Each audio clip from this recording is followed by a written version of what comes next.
boys and girls. So, back on the MG again. I have since had a bit of a change of heart since the last video. I will admit I did post it for sale for a hot second, and I took it back. I changed my mind, and we are currently going to start getting ready for another project on it. Something a little different, something I've never really done before. We're going to go ahead and take a page out of the Pole Barn Garage book, and I bought the best wiring harness that $29.99 can buy you on eBay, and that's what we're going to use to rewire the MG, along with a assortment of gauges and other little bits and pieces and wiring that I also ordered off of eBay. So just very simple tack, volt, temp, oil pressure gauge. This is actually a GPS speedometer. I put that in another car already. Really like the way it works. Universal hot rod style turn signal switch with a flasher built in.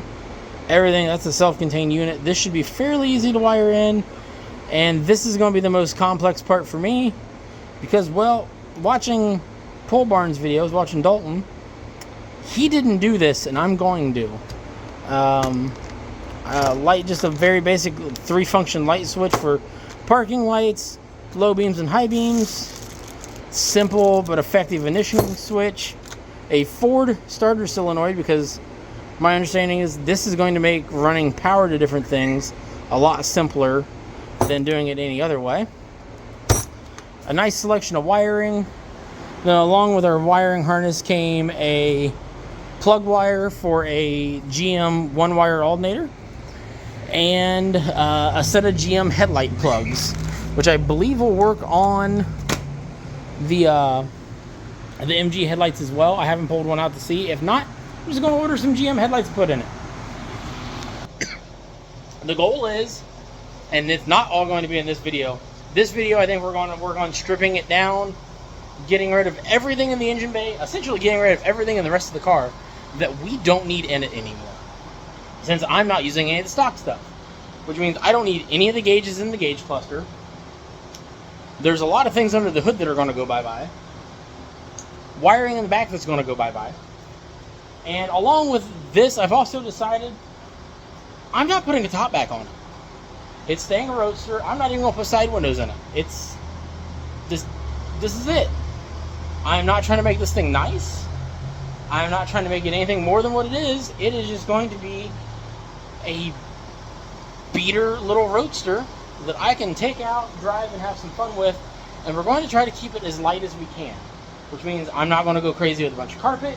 I am not trying to go crazy adding a bunch of extra weight, like for like a big sound system or anything in it. I'm not adding a bunch of interior stuff back in. If it doesn't need to be in here, it's not going in.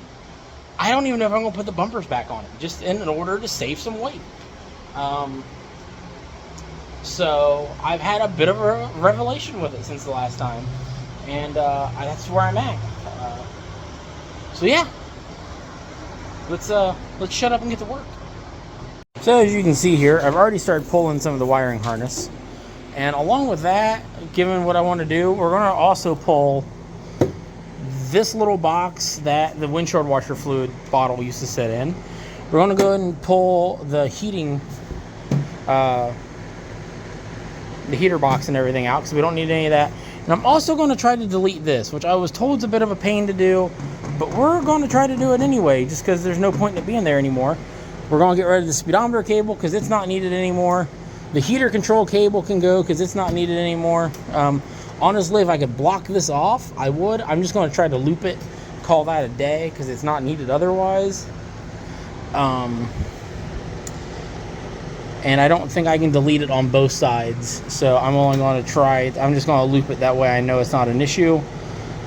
We're also going to get rid of the stock alternator and swap it to a GM1 wire, because that's going to be simpler to wire than this old thing, and I don't know if it even works. So we're going to get rid of it. The hardest thing I got to figure out is exactly how I'm running power to that alternator, or that starter, I mean, and using the Ford solenoid.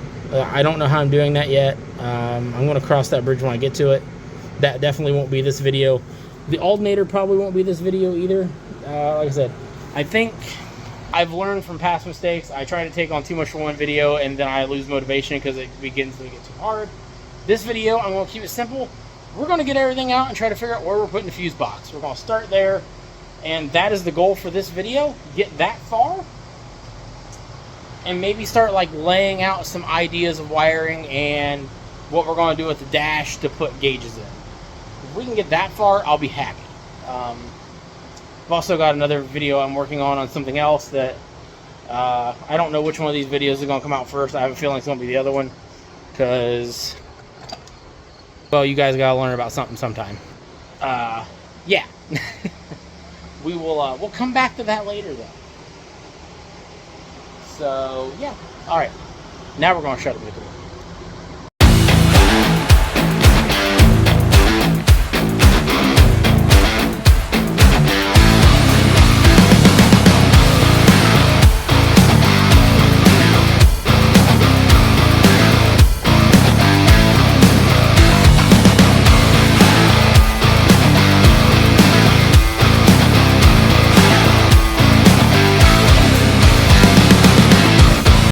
Given the amount of Phillips head screws that are holding all this crap in, really hoping that's not a sign of how things are about to go. It might end up for sale on Marketplace again.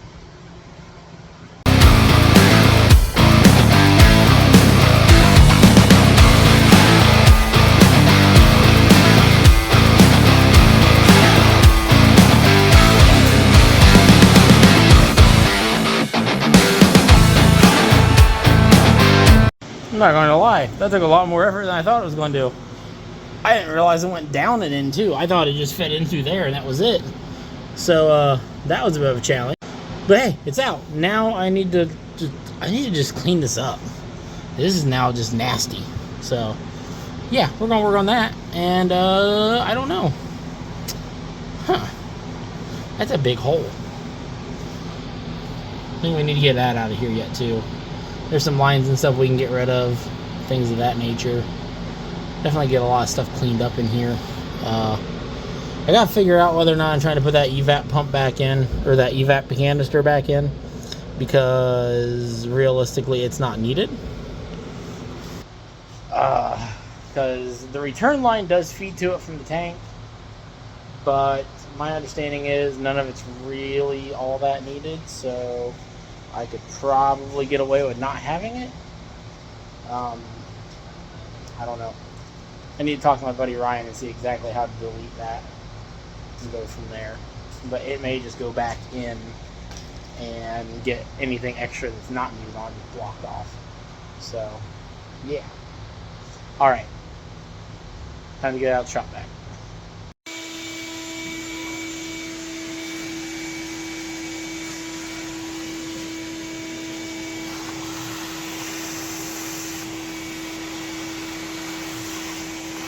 Side of it.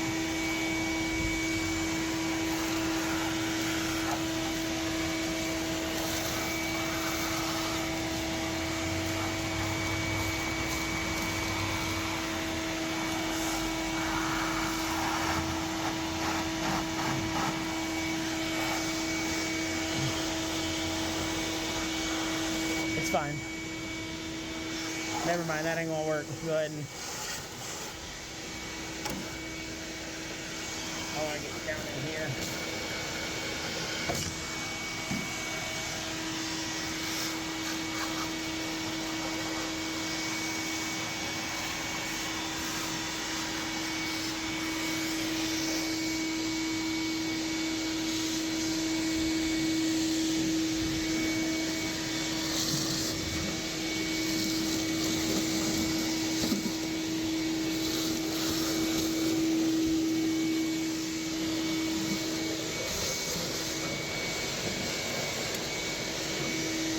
Alright, shut it off.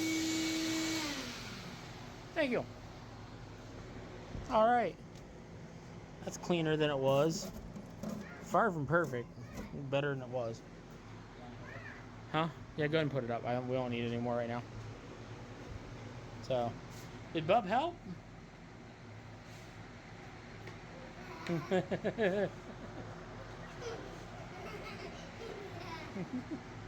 Someone's trying to act shy of the camera again. There's a shocker.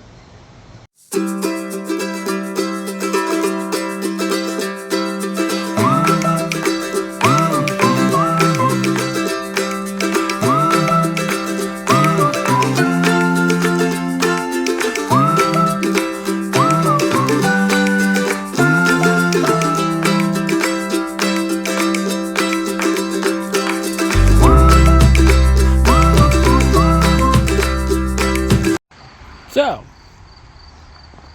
that's all cleaned up now. Looking, I wouldn't say better, but definitely better than it was. So that makes me happy. That down there still looks like hell. And looks like it's still probably kind of dirty, but... Ow. Yeah. That's still packed full of dirt down there. And I got a feeling me trying to clean that out is going to make a bigger mess than it's going to fix.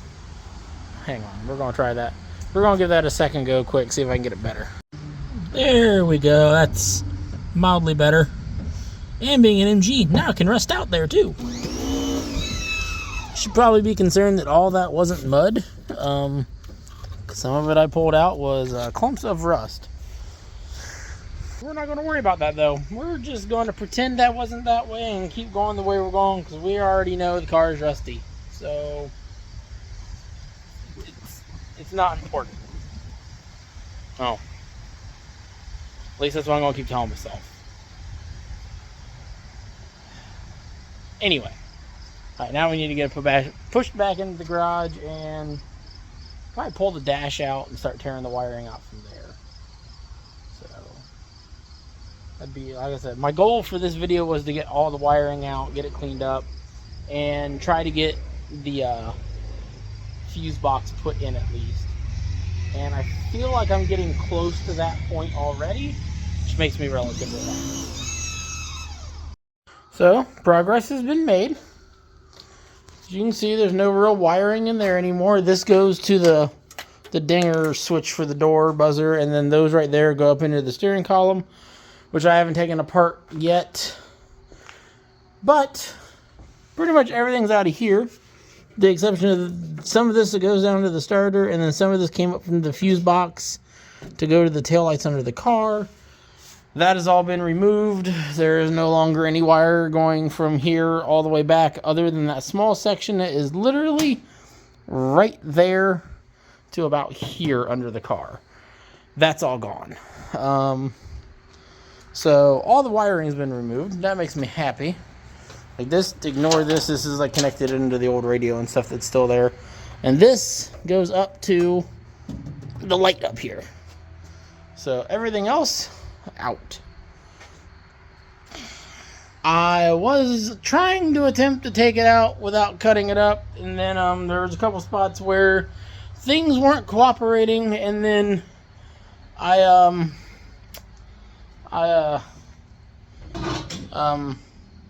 yeah, I got out the big wire cutters and then made the wires not there anymore. So, we'll deal with that later. Not like I need to reuse that wiring harness. Because like I said, I was already well beyond the point of no return with this anyway, because none of the connections make any sense on this car to start with, and they were all a mess. So, they just needed to leave no matter what. Now to figure out what my next steps are. I think the very next step is going to be figuring out where and how I'm mounting the fuse box. I think that's got to be it. And because until that's done, I can't run any wiring anyway. Once I get that done, I think that might be it for this video, as bad as it sounds. Just because of the fact that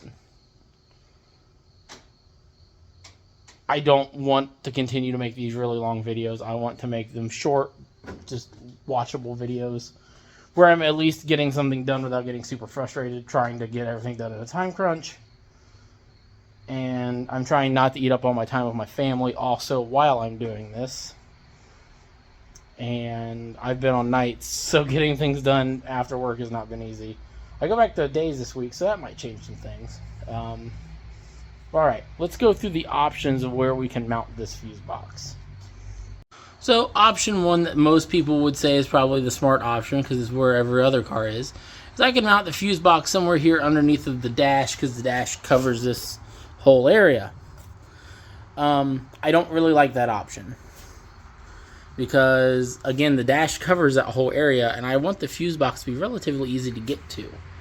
So that brings us to option two, is definitely here in the engine bay, and I can mount it where the old one is. But I don't like how it's going to have all the wiring just right there. Which brings us to option 3, is somewhere around one of these big holes where I've got plenty of room to run wire through into the car and around the car. Keeps it somewhere somewhat out of the way, and I don't have to drill anything to get it done. It's just already there, big and open. I'm kind of leaning toward this one. This one right here, because if I mount it here, it insets it a little bit, but at the same time, I have all the wiring there. It's still easy to get to. I just got to figure out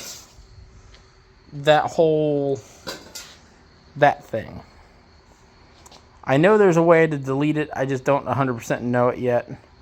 I got to talk to my buddy Ryan a bit more, because I know he deleted his. Because theoretically, somewhere along the line, I believe it's supposed to be a return to the tank as well, and it doesn't really need to be. So I think literally all I got to do to make the system... Sorry, guys. My bad. I didn't mean to throw you. Oops. Sorry. Anyway, I think all I have to do basically is run this down to the ground, if I understood Ryan right. Because it's an evap canister. On any other car in the world, it is pointless. But on this one, if the float sticks open, all the fuel will come out that line and dump somewhere. So I may just run this line down through here and to the ground. That way I don't have to worry about that being a thing.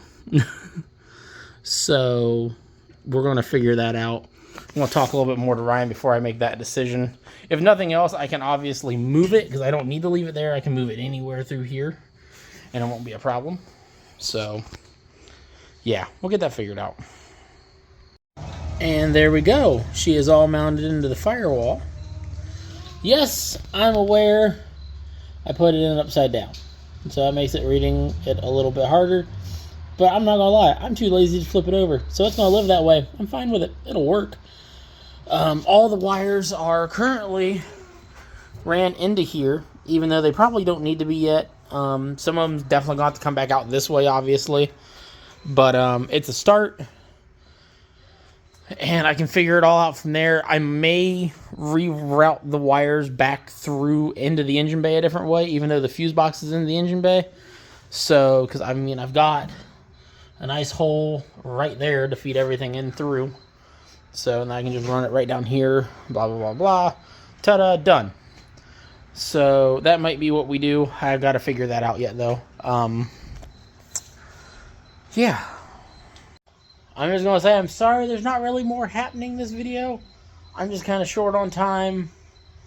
And I don't want to keep rushing things in videos like I have been doing.